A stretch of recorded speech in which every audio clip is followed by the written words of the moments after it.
again. All right, focus up, people. This is Scott Wilson with Dumbass Contractors checking in. Welcome to today's briefing.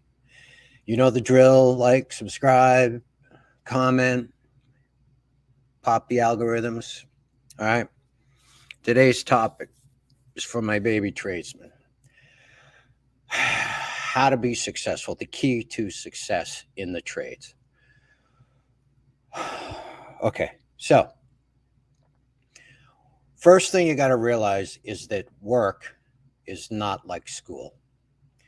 When you were in school, every day they taught you something new.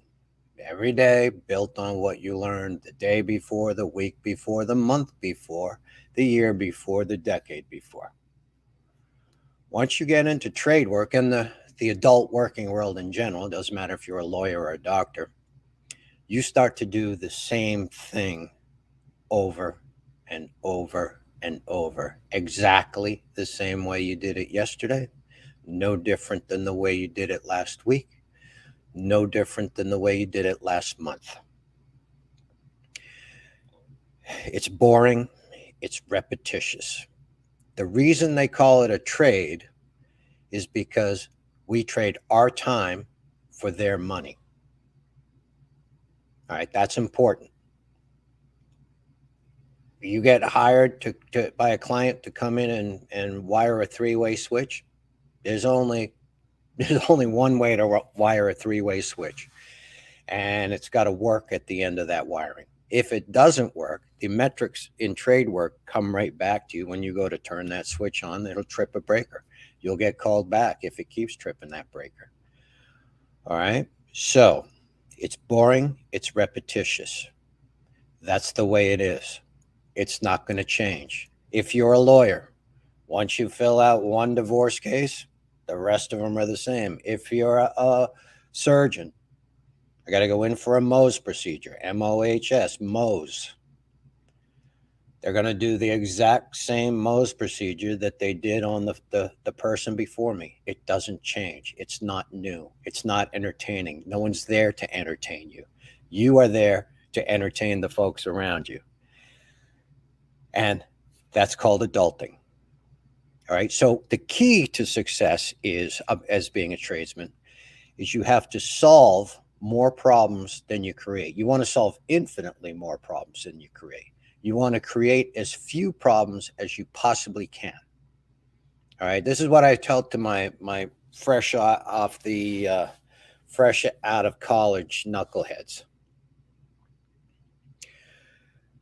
If you don't screw anything up for the day, you pretty much earned your pay. If you set up the tools, clean up the job site, help me when I have to hang some crown molding or a piece of sheetrock, you're going to earn your money as long as you don't break something, step through somebody's ceiling, break tools, break water pipes in their house. What else have we had go wrong? I mean, the list is infinite. Have their dog walk off the deck and hit the pavement 8 feet below. There's a lot of problems that can be avoided by you being present and aware. You can't be on your cell phone all day long. You can't be thinking about cooking chicken at dinner that night. If you start to create more problems than you're worth, if I'm paying you $200 a day and every day you wreck $500 worth of stuff, then I'm not going to keep you around for very long. The metrics in trade work are immediate. It's not like white collar work, teaching, where if my wife's a psychotherapist, she doesn't really know after that hour-long session whether she really changed that person's life or not. It might take years to manifest itself. She might never know. You know, they might have an epiphany 20 years down the road of something that she said to them, but those metrics aren't specific. In trade work, we get immediate feedback. Either that switch works or it doesn't. The roof leaks or it doesn't. The AC comes on or it doesn't. And we have to master the skill set that our trade represents. All right? If you're doing HVAC and you can program those controls so that system works with that homeowner's cell phone, you'll earn your money. I don't care if you're a purple infant that worships Barney.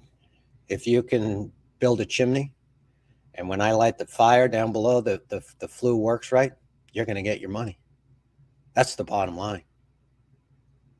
What you want to do is solve problems. You want to be at work on time. Being late for work is a problem. You want to keep the truck organized. You want to, oh God, what else? There's 1,000 things that you can do around a job site to solve problems every day. Just wiping the dirt out of my truck, keeping it clean, stay busy, stay in motion. Biggest thing it can do is clean. That's what you're there for. And don't think that they're going to, just because you showed up that morning, that we're here to transfer knowledge into your brain. That knowledge is going to transfer in small bits. It's not like school.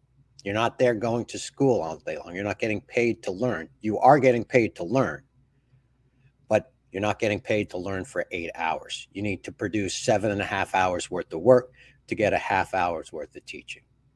A lot of what you learn is looking over somebody's shoulder.